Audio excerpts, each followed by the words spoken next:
তোমার স্বামীর সাথে প্রবলেমটা কি? আর হাজবেন্ড আমার সাথে যায় না। ও আচ্ছা, ও পারে না। আর কি বলবো আপনাদের, আর কিছু বল, আর কিছু না জানার আছে? বেশ ভালো বুঝছি, শারীরিক ভাবে অক্ষমই তো। হ্যাঁ, ও আমারে মানসিক শারীরিক কোনোভাবে শান্তি দেয় না। মেহেদি আর এ পর্যন্ত আসে নাই ওরে বাবা। আমি রাইতে দেখিনি, মেহেদিরে দিনই আমি দেখছি। আমার হাজবেন্ডের সাথে আমার কোনোভাবে কোনো সম্পর্ক ভালো নাই, এই কারণে আমি ওর সাথে সম্পর্কে জড়াইছি। তারপরে কার সাথে একটু নাম বলো।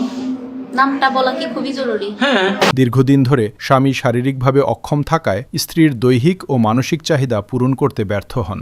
এর ফলেই এক সন্তানের জননী ওই নারী বাধ্য হয়ে স্বামীর সংসার ছেড়ে পরকীয়া প্রেমিকের সঙ্গে নতুন করে ঘর বাঁধার স্বপ্ন দেখেন। মেহেদির সঙ্গে। মেহেদি না, ওর আব্বার নাম কি? ফরহাদ। ওগের বাড়িও কি সাথর? হ্যাঁ, সাথে। তোমার স্বামীর সাথে প্রবলেমটা কি? মনে মনে হচ্ছে না কেন? বলতে দেন, প্রশ্ন না করলে কথা আসে না।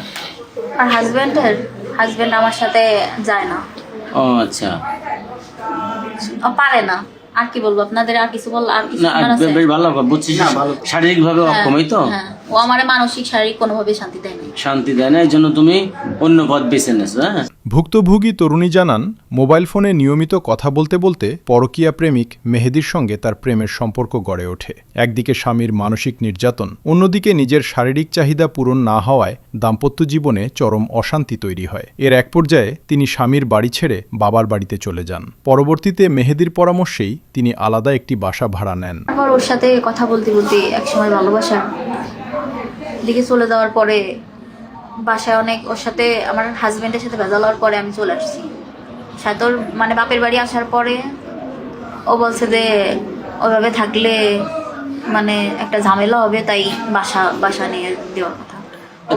ও বাসা নিয়ে দিয়েছে, কিন্তু ও কখনো বাসায় আসে না। স্বামীকে ডিভোর্স না দিয়েই পরকীয়া প্রেমিকের সঙ্গে আলাদা বাসায় বসবাসের বিষয়ে প্রশ্ন করা হলে ওই নারী জানান, মেহেদি তাকে বিয়ের আশ্বাস দিয়েছেন। পাশাপাশি তিনি আরও বলেন, তার বর্তমান স্বামী নিজ উদ্যোগেই তাকে ডিভোর্স দেবেন। যদিও মেহেদি তার জন্য বাসা ভাড়া দিলেও এখন পর্যন্ত তাদের মধ্যে কোনো অবৈধ সম্পর্ক হয়নি বলে দাবি করেন ওই তরুণী। আচ্ছা, মেহেদি কি বিয়ে করছো তুমি? না, বিয়ে করিনি। বিয়ে করো না এখন?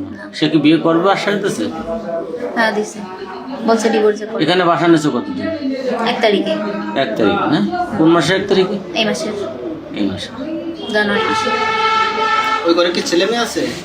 কোন ঘরে? ওই আগের স্বামী? হ্যাঁ, একটা ছেলে আছে। কয় বছর বয়স? 5 বছর। ও, তা এখানে যে আপনি 1 তারিখ থেকে বাসা নিলেন, আপনার ওই স্বামীকে কি ডিভোর্স দিচ্ছেন? না। তাহলে আপনার পূর্বের স্বামী রয়েছে, তার বিয়ে করছে না কি? বিয়ে করছে না উল্টো? তার ভাষ্য অনুযায়ী সংসার চালানোর প্রয়োজনীয় সব খরচই মেহেদি বহন করছেন। বর্তমান স্বামীর কাছে ফিরে যাবেন কিনা, নাকি একাই ওই বাসায় থাকবেন, এমন প্রশ্নের উত্তরে তিনি বলেন, স্বামী ডিভোর্স দিলে এরপর তিনি মেহেদির সঙ্গে নতুন করে সংসার শুরু করবেন। তবে বাড়ির মালিকের বক্তব্য ভিন্ন। আচ্ছা, 1 তারিখে করে নাই বিয়ে, ভাই দাঁড়ান, কেবল বাসা নিয়ে 1 তারিখে আপনারা বাসা নেওয়ার পর, ঠিক আছে, মেহেদি আর আপনি বাসা নিয়েছেন, এরপরে কি মেহেদি আসছে? না, মেহেদি আসে না। তাহলে আপনি এই যে একা একা আমার কিছু লাগলে ও টাকা পাঠায় দেয়, আমি কিনে নিই। আচ্ছা আচ্ছা আচ্ছা, সেটা ঠিক আছে, কিন্তু আপনি যে একা একা একটা মেয়ে এখানে বাসা ভাড়া করে থাকতেছেন, এতে সমস্যা হচ্ছে না আপনার কোনো? না, এখনো পর্যন্ত কোনো সমস্যা হয় না। তাহলে আপনি কি এই যেভাবে রাখছে মেহেদি এইভাবেই থাকবেন, নাকি আপনি আপনার আগের স্বামীর কাছে ফিরে যাবেন, নাকি নতুন করে বিয়ে করবেন তাকে, না কি করতে যাচ্ছেন আপনি আসলে? ও আমাকে ডিভোর্স দিয়ে দিক, তারপরে আমার জীবন কিভাবে, আমার লাইফে কিভাবে কি করতে হবে সেটা আমি ভালো বুঝতে পারি। আচ্ছা আচ্ছা, মানে এক কথায় আপনি আগের স্বামীর কাছ থেকে ডিভোর্স চাচ্ছেন। হ্যাঁ। সে ডিভোর্স দিলে তারপরে আপনি আপনার সিদ্ধান্ত আপনি নেবেন, এই তো আপনার কথা? তিনি জানান, বাসা ভাড়া নেওয়ার সময় মেহেদি তাকে জানিয়েছিলেন সেখানে তার স্ত্রী ও 5 বছরের এক সন্তান থাকবে। বাড়ির মালিক আরও বলেন, মেহেদি রাতে বাসায় না থাকলেও দিনের বেলায় নিয়মিত সেখানে আসেন এবং বাজারসহ সংসারের প্রয়োজনীয় বিষয়গুলো দেখাশোনা করেন। আমার ওয়াইফ থাকবি আর আমি থাকবো, আর 5 বছরের একটা ছেলে, তাই বলে সে বাসা ভাড়া হয়ে দিয়ে গেছে। দিয়া গেলেও রয়েছে এই যে 1 মাস খানি। তারপরে ও ওই যে সবাই আপনারা বলতেছেন আসে, আমি দেখিনি তার পাইছি।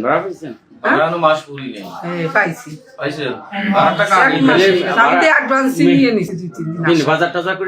বাজার এলো দেখছি, ওই আমি কিছু এই বাজার হয়ে দিয়ে গেছে, কি যাতে যাবে না, তারপর অটোওয়ালার কাছে পাঠাইছে। রাতে দেখেন না দিনে? না, দিনই। মেয়েটা দিনে কি করে, বাইরে যায়? না, বাইরে নাই, মেয়েটা সারাদিনই থাকে, আমি ওর কাছে থাকি, ও আমার কাছে। বিকেল হলে আমি 2 দিন নিয়ে গেছি, ঘুরতে যাই, আচ্ছা আচ্ছা কান্দে দিন বেড়ে আমি কেমনে কান্দিস কা কয় যে আন্টি আমার আম্মু নাই তো এই জন্য আমি জিজ্ঞেস করছি মোনা তুমি আইসো তা ছেলের আনো নাই কা তা কয় ছেলের আনি নেই ছেলে এলো স্থানীয়দের মতে ঘটনাটি নৈতিক অবক্ষয়ের একটি দৃষ্টান্ত। এমনই এক চাঞ্চল্যকর ঘটনা ঘটেছে ফরিদপুরের বোয়ালমারীতে।